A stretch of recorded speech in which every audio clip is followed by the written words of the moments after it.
Anyway, Keir, it's like this.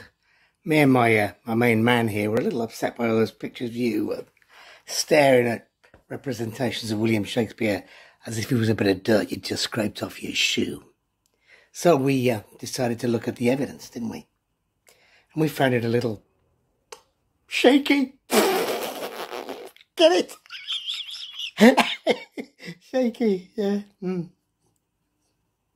And I want to begin with the weirdest idea because though it has all the substance of an outbreak of flatulence, it's one that Keir has clung to and defended for a decade. The point, which he says is one of the things that made him doubt Shakespeare's authorship, this exciting point, this devastatingly important point, is that there's no evidence that Shakespeare knew Queen Elizabeth. Seriously, that's his point. He is saying that because Queenie wasn't saying, "Oh, how about coming over to my place for a sleepover with my besties? It'll be so cool." Therefore, Shakespeare didn't write Shakespeare. What a weird vision you have of Elizabethan England.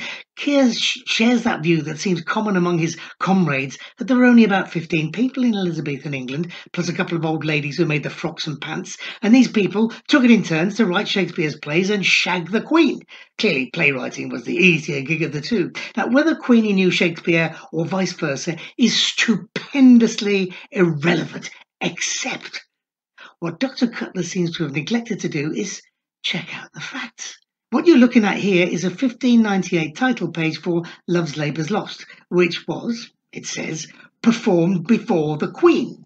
And here's the 1602 title page of Merry Wives of Windsor, which says it was performed before Her Majesty and elsewhere. Well, the company wouldn't make these boasts if they were not true. And it would be surprising if Shakespeare were not present at these performances, nor would it be surprising if the Queen exchanged a word or two with the cast and author on the day of performance. So having made this cowpat of a point, Dr. Cutler has managed to ignore the fact that actually it's likely, bearing in mind the documentary evidence, that the Queen would have a nodding acquaintance with the playwright, very distant and with lots of grovelling on Shakespeare's side and very haughty on the Queen's, but real nonetheless. And of course, it doesn't matter a toss. All of which means that this is an X point on 2 counts. This point is no more. It has ceased to be. Bereft of life, it rests in peace. It kicked the bucket, it shuffled off its mortal coil, run down the curtain and joined the bleeding choir invisible. This is an X point. And now on to more familiar territory. We don't have any of Shakespeare's books. Well, let's answer this one with some more questions. Where are Webster's books? Where are Marlowe's books? Where are Kidd's books? And if we had any of Shakespeare's books, and maybe we do, then how exactly would we know? Book plates? Hardly ever used in England at that time. Of course, people did sometimes write their names in their books, and then subsequent owners of the books would erase these names by washing and dabbing, scraping with a knife, or just plain scribbling out the original owner's name, often in ink. You'll find the details of this on the Folger website. On top of that, the practice of writing your name in a book was far from universal anyway, so the fact that no books have turned up with the inscription, "If this book should dare to roam, smack it off and send it home to Will Shakespeare, Stratford, Warwickshire, England, the world, the solar system, the universe, etc." It means absolutely bugger all. Then we get to the old no books mentioned in the will chestnut. Well, let me point out some of the other things not mentioned in the will. Piss pots, plates, drinking vessels, fire irons, brewing equipment, cooking equipment, tables, chairs, barrels, tapestries, wall hangings, bed hangings, truckle beds, bed linen, tack for horses, clothes stools, laundry equipment. This was one of the biggest houses in town. The list would have run to pages, which is why there was invariably an inventory of the contents of the house of the deceased, which was made along with the will. How do we know that?